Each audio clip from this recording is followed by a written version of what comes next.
กราบสบายดีและสวัสดีเด้อพ่อแม่พี่น้องพังลาวพังไทย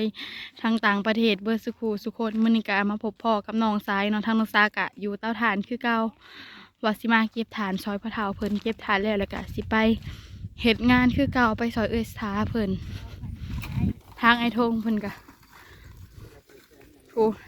ทางเอื้อยน้อยเพิ่นก็มาเก็บถ่านยิบถ่านซอยไม่เท่าทางอีน้อยไอ้ธงสบายดีเด้อสบายดีแม่เท่าเพิ่นมามือว่านนี่เนาะไม่เท่าเมื่อบ้านที่เป็นเท่าเมื่อบ้าน สบายดีไหมเท่านี่เป็นหนึ่งเรายังค่ะนั่นไม่เท่าสบายดีสบายดีสบายดีเด้อสบายดีผู้ทางพ่อเท่าเพิ่นกะถั่วเนาะสบายดีพ่อเท่าพ่อเท่าเพิ่นกะลุกไป3 โมงว้าไป3 โมงอันนี้โมแล้วใช่ไหมว้าลูกแต่3 โมงพุ่นนะถ่านงามได้พ่อเท่าเอ้ยตัวเนี้ยถ่านพ่อเท่างามได้บัดนี้ขวดมือนะผัดบออยากงามเนาะพ่อเท่าเนาะขวดมือนะมันหมุนมือนะฮะมันแบบอย่างงามเอาไอ้ทงจับกล้องให้น้องซ้ายเลยทางน้องซ้ายจะไปเก็บสอยกินกำลังกินมะขามอยู่ผู้น้อยนี่กินนี่ย่างนี่ระวังย่ำอันคืนในมันน้ำเด้อนางน้อยกินมะขามตอนนี้ก็ทางตู่เพิ่นกันยังบ่มีไฟมาเนาะเดี๋ยวให้น้องสาเพิ่นนั่นเก็บถ่านซอยพระเฒ่ากันเดี๋ยวพระเฒ่าก็สิไปซอยเพิ่นอยู่บ่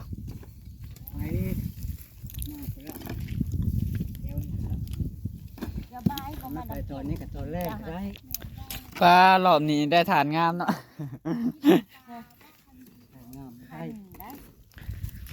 โอ้ปลาไอ้ก็เพิ่นก็ยิบงามแล้วได้นี่นะพวกนะปลาเมื่อน่ะประทานมุ่นเนาะยิบกะมายมมาย่อยแล้วจะจองล่มได้นั่งน้อยเอ้ยบ่ได้แพ้เขาสอบบ่ได้แบบมันล่มใช่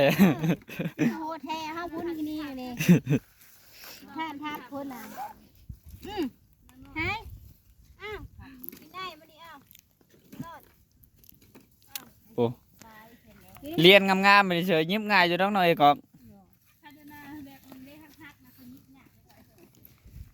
แบบมุนๆคือตอนนั้นน่ะมันยิบยะ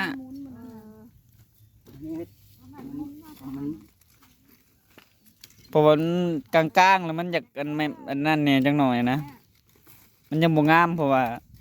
เตาพอเฒ่าเราเห็นเตาน้อยแล้วก็มันอันนั้นนะกับไม้บ่ใหญ่เนาะไม่ว่ามันแท้มั้ยนี่ง่าย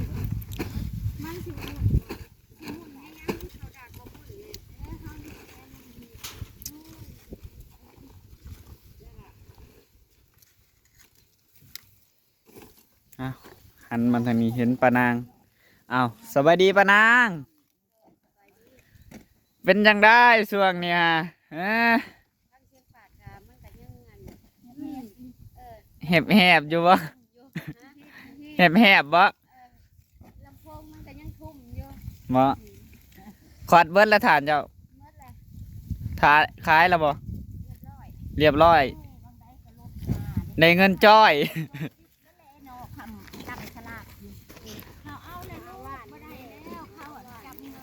ขนาดมือนั่นน่ะยิบยังบ่แล้วเขามาเอาก่อนเลย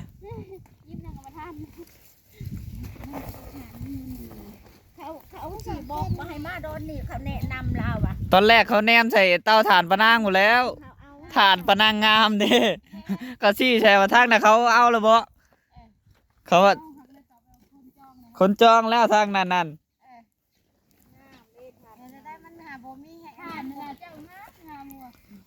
บัดนี้ท่านพอเฒ่างามแล้วโอ้ยเขาสั่นสินั่งเผาแล้วบัดนี้นะ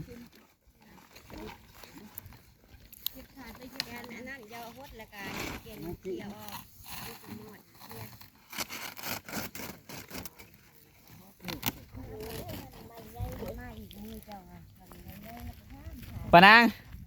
เอาดินถมกับเอาขี้เลื่อยถมนี่อันใดสิรู้หลายกว่ากัน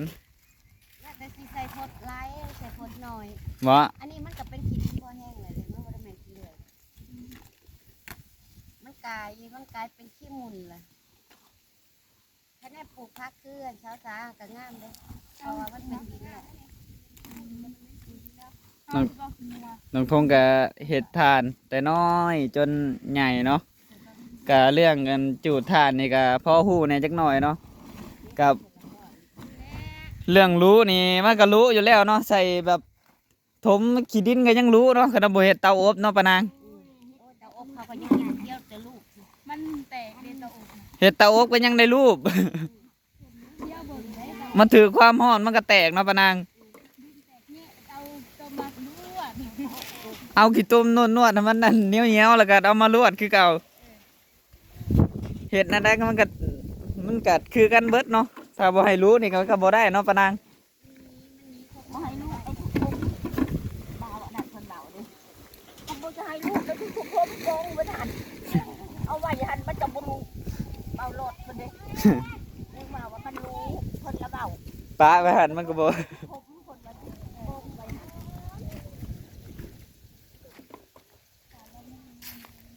เอาตอนนี้ก็น้องสาวเพิ่นก็ มาเก็บฐานงามบ่เฒ่าแล้วบัดนี้ นั่นจะทานมัน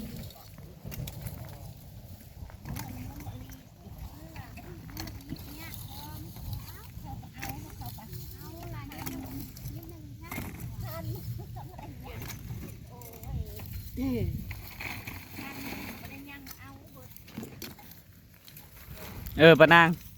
เอาอยากถามว่าเปิดอันอิหยังก็แบบมัน คนน้อยคนร้ายนะ แบบมันสิเฮ็ดให้ฐานงามขึ้นบ่หรือว่าจังได๋ให้มันภายไปซ่าบ่ ก็บ่ต้องปล่อยแห้ง ถ้าปล่อยแห้งแล้วมัน มันอันนั้น มันหมุน ขี้ลายขี้ลายมันหมุนบ่ พื้นเฮามันเป็นโฟแมนโดดใหญ่ คือน้อยสิ พื้นน้อย แต่ว่าพื้นเฮานี่โดนใหญ่ได้ล่ะ ใหญ่อันนี้เนาะใหญ่ ใหญ่ ของป้าเนาะ ใหญ่ ใหญ่เจ้าของป้าของโตค่ะ มีแต่ไม้น้ำเกี้ยงหั่นได้ ตาจะจูบด้วยตาจะจูบ ตาน้องชาตูบเบิดแล้ว บ่คอยปล่อยเอาให้งาม คืนนี้นอนกับเกา ป้าจะขึ้นจะว่าจนว่า4-5ขึ้น ของอัน ปล่อยแห้ง ของไอ้เจิดผัดเราอันปล่อยแห้งอยู่ได้เนาะเราพื้นไม่ใหญ่ ได้ทำไมเราใหญ่เนาะ เตานี่แห้งใหญ่ พื้นไม่ใหญ่นะไม่เค็งไม่แบบไม่แข็งแข็งๆเนาะ สงสัยบ่ได้เข้าป่าคือสิล่าแห้งท่านได้ตื่น เมื่อยเนาะตอน เมื่อยแล้วเนาะเครื่องตักได้ใหญ่ไหม ทั้งนักสิครึ่งอีกสิ ก็ บัดย่อใส่เตาอีก ก็มันก็ธรรมดาแหละ ธรรมดาแหละ คนเห็ดเวียกนักวันนี้ต้องมีผักผ่อนแน่แหละ บ่แม่เอามือแล้วบ่อันหันหัก นะ จักหาแม่ทงเอามือแล้ว ยังเนาะ ยังเฮายังบ่แล้วเนาะเห็นอะไรซะ แม่เธอก็ให้เข้าเธอ ยังคาเห็นยังคาต่อยอันนี้ อ่ะตอนนี้ก็น้องกุ้งสบายดีกล้องอ้ายแนะไว้ สวัสดีแม่เร็ว แล้ว เดี๋ยวมาหาไอ้ทงกันไหม เพิ่นยังอายเลยเนาะ เพิ่นยังอายอยู่เนาะเอาโถนางน้อยเด้อซะสบายดีดู เจ็ดทุ สบายดีดูไปเห็ดปากเปื้อนเลยอันนี้นะ เจ็ดทุหน้าเด้อเอ๊ะเพื่อนท่านน่ะ อ่ะเดี๋ยวมาเบิ่งอันกองยิบทานนี่นะคืองามแต่อันนี้ เดี๋ยวจะทำชุบยอง อย่าเพิ่งยองนี่แหละ เอาแม่น้องมือมันถ้าใช่ล้มพับนะ นี่ทำมาล้มทับ ล้มพับนะ แล้วก็พูดเอาท่าน มันล้มทับเด้อนางน้อยเอ้ย อันนั้นขับมาขี้ชกขับมาขี้ได้เอาเด็กโตผ่านมา บ่แม่นเขาเห็ดแล้วบ่คือว่าเขาตอกปอกๆอยู่ยังบ่ทางพุ่นนะเหมาะมีแต่น้องลาตรีเพิ่นมาบ่ ไอ้ทงเดี๋ยวมันจะไปเก็บผัก โอเคพอดีแล้วพ่อเฒ่าก็สิไปซอยคือกันเนาะเก็บทานแล้วเนาะพ่อเฒ่ากินข้าวแล้วเจ้านะเอา ยังคือกันเลยเฮากัน มาเลยยังบ่ได้กินข้าวเลย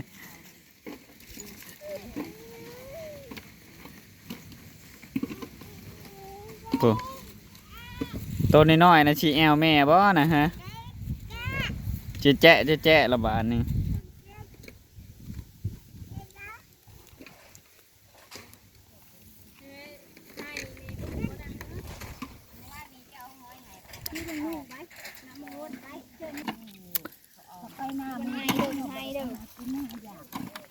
ปล่อยควันคอยกันยังรู้คือเก่าปานางกินข้าวกับย่างปานางค่ะ ซื้ออันนั้นเด้อซื้ออันหมูหวาน หมูหวาน หมูหวานเขาซื้ออยู่จ้ะหั่นสลัดมีน้ำ หั่นเลยล่ะมี อ๋ออ้วนนะจักแล้ว อัวบ่หรือหมูเดี๋ยวนี้ เป็นหมูนะ หมูหวานอะไรทุกเลยอ่ะ ขีดบ่เป็นขีดเป็นซีนแบบเขาเฮ็ดเป็นแผ่นนะบ่ นั่นแหละหมูหวานนั่นแหละ หมูหวานก็แต่ว่าเขาเฮ็ดเป็นแผ่นมานาน แผ่นหมูหวาน คานาเขาเห็ดเป็นของเอิ้น บ่มันจบเลยหมูหวานหมูหวานมันหวานหวานเด้ คะแนนอัวกับหวานคือกันมันทั้งหวานทั้งมันนะอัวนะอ่ะ สอบ ตอนนี้ก็ฮะ สอบ เป็นอะไรน้องสาโอนคือเลือกเอาแต่ก้อนใหญ่ๆแท้โอนก้อนในหันนะบ่เห็นบ่ก้อนบักใหญ่หนึงได้อฮะโอ้ยเหยียบไปเลยยังอยู่ที่ใช้อีกโอ้ได้อยู่ได้หันนะเก็บเอาแถวนั้นนะเล่มเอาแถวนั้นนะ บ่เห็น พอเห็นนะจ๊ะมันจะเก็บเอาแต่ก้อนใหญ่ คนน้อยคนใหญ่คนกัน พอทางพ่อถาวยังไปเอาสอบแม่ เหมาะ ได้มา ตัวใหญ่ตัวน้อยตัวใหญ่กับปนกันนั่นแหละ ว่าแต่กระดอยเขาตาอายุลุง บ่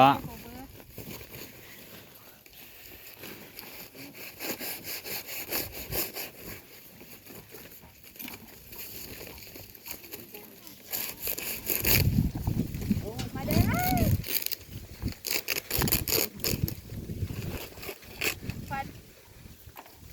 มาเด้อมาเก็บฐานรองตาเด้อแม่เก็บสนใจเก็บฐานหน่อยดู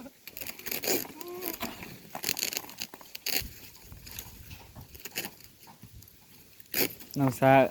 เอิ้นให้แม่ซีมาเก็บถ่านซอยแล้วบัดนี้ ฐานนี่เองมาก ฮ้อนแดดปานนี้ เด็กลมอยู่ที่มือ แต่แดดก็บ่ได้อันนั้นปานใดเนาะบ่ได้ฮ้อนปานใดดอกเพราะมีลมนะ ฐานมีแต่อันงาม จะเอาสิจ๊ะแล้วก็ให้บ่าวมั่มชอบมึงขอชอบละมาคิดอันงามๆให้เราให้ใส่สม่ำ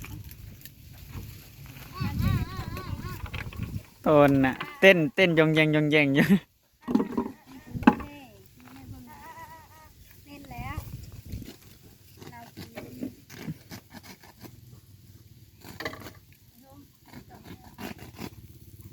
อ่ะโอเคเนาะตอนนี้ก็ใกล้สิแล้วเลยเก็บโอ้มีแต่ก้อนใหญ่ๆงามๆบาดนี้ไผมาทันก็ได้เด้อทานงามรอบนี้ เขาสั่งเขาอันนั้นนี่ระบบเขาจองไว้ระบบ ตาไม้ได้มาตาไม้บ้านดิ เขามาบางวัน มาเช้าดิดิ เขามันจอ ตาง ไม้ ไว้ มาดงพื้นดิ บ่เขาเอาไปขายต่อบ่ เราขายต่อแล้วว่าทานเดือนก็เบิดแล้วเราเอามาทำกับบ่มีอายเขาแล้วอ่ะ งามเดี๋ยวมันเท้าฐานตัวนี้เนาะ มันได้หัวมัน โอ้บัดตอนเขาอยากได้ทานเด้อบัดยามฝนนี่เด้อเขาจน เขาสิยากกันตอนนี้เนาะ เขาสิญาติกันอีกแล้วบาดนี้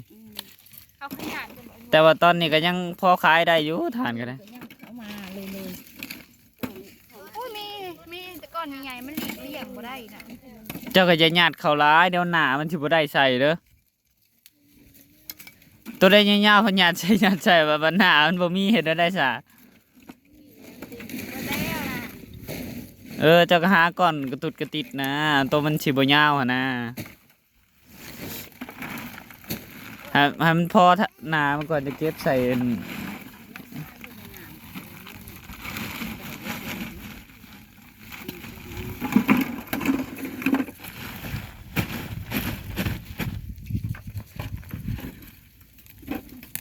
เด้ทางนี่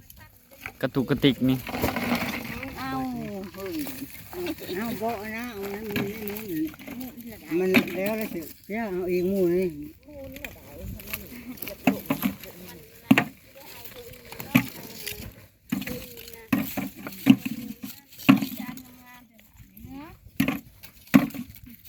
รอบนี้มันงามอยู่แล้วนะ มีแต่ในงามพอถ่าน รอบนะเขาบ่งามเขาจนซี่ไปใส่เตาถ่านปะนางพวกปะนางบัดเราขวัดทั้งหัวมันเนาะมันก็เลยงามแน่อันนี้ก็ขวัดทั้งหัวมันเลยก็เลยงาม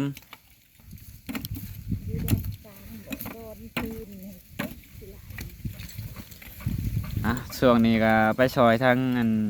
สาวๆเนาะก็เลยบ่ได้ไปตัดพื้นล่ะบัดนี้ กองไว้ได้สำนั่นแหละยังบ่พอ ก็ข้างเลยอันนี้ทำบ่มีเวียก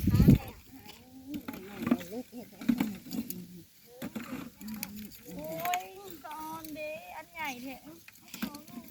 สะออนมีแต่สะออนเพิ่น เอาโดดบ่อยเก็บเป็นขายน่ะปลาเหมียนเบิ่ง ป้าเมียนเบิ่งโอ้ย เอา ค ไว้ อย เย็น บ่เคยเห็นฐานงาม เอาไว้เย็นเอาไว้เย็น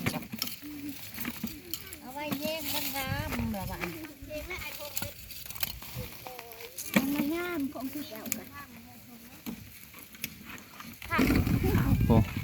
ทางนี้ก็ใกล้สิได้อีกสอบหนึงเลยทางเบิดนี่สิได้จักสอบให้น้องสาวเพิ่นนับเด้อนี่น่ะแอบเอาอันยาวๆเขาสอบนํอยู่ได้อฮะ บ่มี แอบเอาอันยาวๆเขาสอบนํอยู่ได้อฮะ อ้าว โอเคโอ้บักยาวๆลึกยัดใส่นัดใส่ได้อยู่ใส่แล้ว พอเห็นมันสั่นนะ กาวตัวที่มันยาวๆแบบยาวเลี้ยวล้อแหละเก็บไว้โอ้เที่ยวมาเลยพวก เดี๋ยวเราทำไปเนาะ แหลมเนาะเรามาแล้วจากนั้นก็สิได้ไปซอยแล้วเนี่ย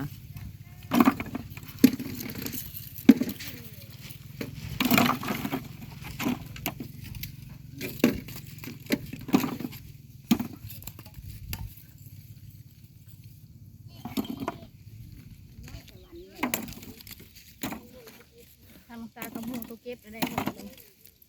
มันก็ดี ตัวใดที่มันก้อนน้อยๆเนี่ยแบบ มันบ่งามเนี่ยก็ยัดเข้าสอบเลย